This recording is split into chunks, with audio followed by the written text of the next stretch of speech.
Kayo ang dahilan kung bakit di ako sumuko sa mga bagay na kung ba't ang luha ko'y tumulo. Ito ang mensahe ko upang aking ipahatid sa mga tropa, kaibigan, kapangkat at kapatid. Pasasalamat kong kay tagal ko nang gustong sabihin, ang puso ko ang gumawa nitong aking awitin. Para sa inyong lahat, ito ang tanging paraan sa mga taong para sa akin ay palaging nandyan. Hambog. Kayo ang dahilan kung bakit di ako sumuko sa mga bagay na kung ba't ang luha ko'y tumulo. Ito ang mensahe ko upang aking ipahatid sa mga tropa, kaibigan, kapangkat at kapatid. Pasasalamat kong kay tagal ko nang gustong sabihin, ang puso ko ang gumawa nitong aking awitin. Para sa inyong lahat, ito ang tanging paraan sa mga taong para sa akin ay palaging nandyan. Upang ako'y mabigyan ng kalakasan ng loob at manatili na nakatayo at di patataob na kahit na anumang pagsubok na nagdadatingan. Di ako takot pagkat alam kong may malalapitan. Pag ako ay mayroong problema na dinadala, akala ko ako'y nag-iisa, ngunit hindi pala. Alam nyo ba kung bakit?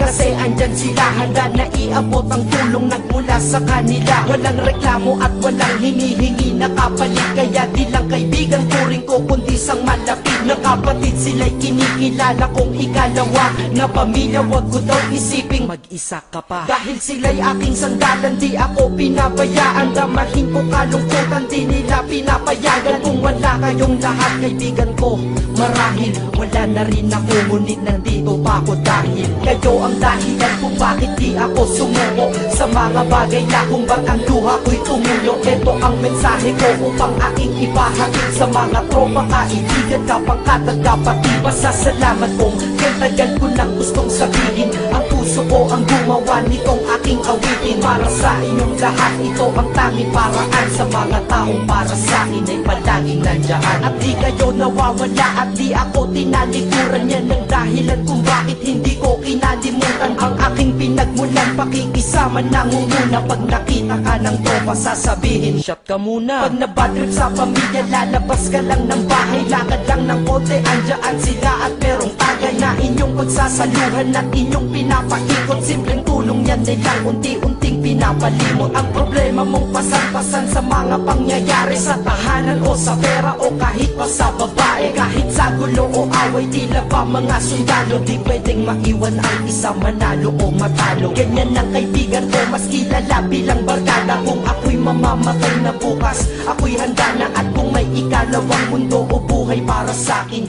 sana magiging tropa ko kayo pa rin. Kayo ang dahilan kung bakit di ako sumuko sa mga bagay na kung ba't ang luha ko'y tumulo. Ito ang mensahe ko upang aking ipahatid sa mga tropa, kaibigan, kapangkat at kapatid. Pasasalamat kong kay tagal ko nang gustong sabihin, ang puso ko ang gumawa nitong aking awitin. Para sa inyong lahat, ito ang tanging paraan sa mga taong para sa akin ay palaging nandyan. Kaya ako'y kontento na dahil kayo'y naging parte ng buhay ko. Sa kabutihan nyo, paano ko gagante? Magtatawagan ng mga tropa, kita-kita lang sa kanto. Pagkatapos didiskarte ng pichelyosi at baso, papaikot ang sombrero para mag-ambag ang tropa. Kahit 20 pwede na, basta lamang makatoma.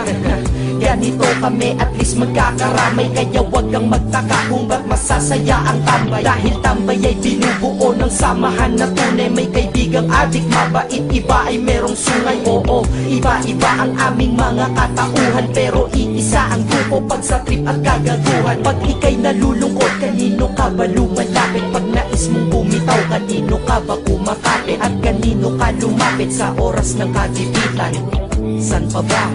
Diba sa kaibigan? Kayo ang dahilan kung bakit di ako sumuko sa mga bagay na kung ba't ang luha ko'y tumulo. Ito ang mensahe ko upang aking ipahatid sa mga tropa, kaibigan, kapangkat at kapatid. Pasasalamat kong kay tagal ko nang gustong sabihin, ang puso ko ang gumawa nitong aking awitin. Para sa inyong lahat, ito ang tanging paraan sa mga taong para sa akin ay palaging nandyan.